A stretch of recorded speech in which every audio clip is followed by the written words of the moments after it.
மிகப்பெரிய லத்திச்சாச்சு அடிக்கிறாங்க. போற இடம் திவிகாவுடைய துண்டு போட்ட இடம் அடின்னு அடிச்சாங்க. இது தெரியுமா ஊடகங்களுக்கு? இல்லை, ஊடகங்கள் தெரிஞ்ச வாய் தெரிஞ்சு பேச மாட்டாங்க. என்ன அடின்னா மரண அடி. ஒருத்தரும் திவிகாவுடைய துண்டோ சட்டையோ இல்லை, ஒரு நீங்கள் இளைஞராக இருந்தீங்கன்னா அந்த கருவிலே நிற்க முடியாது. நாங்கள் வெளியே வந்துட்டு பாடலில் நிற்கிறோம். மேலே நிர்வாகத்தில் இருந்து கூப்பிட்டா இல்லை வராதிங்க, இல்லை நம்ம ஒரு 500 பேரோட போனால் திருப்பி ஒரு கலவரன்னு ஒரு சுச்சுவேஷன் உருவாக்குவாங்க.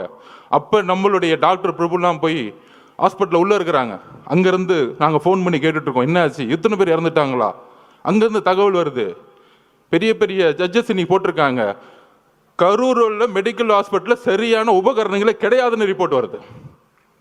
ஏன் பக்கத்தில் பிரைவேட் ஹாஸ்பிட்டல்லாம் சேர்க்கலை? அப்போ தாவேக்க கட்சிக்காரங்க ஹாஸ்பிட்டல் பக்கமே வரக்கூடாது, அங்கேயே வெளியேறுங்க. இவங்கெல்லாம் ஓட்டாங்க, தலைவர் ஓட்டார். யாரா ஓடுனது? வந்தால் நீங்கள் என்ன பண்ணுவீங்க எங்களுக்கு தெரியாது. 75 வருஷம் கழிச்சு உங்களுக்கு சூழ்ச்சி என்னன்னு தெரியாது. எம்ஜிஆரையும் ஜெயலலிதாவையும் சூழ்ச்சி பண்ணி என்ன பண்ணீங்கன்னு எங்களுக்கு தெரியாது.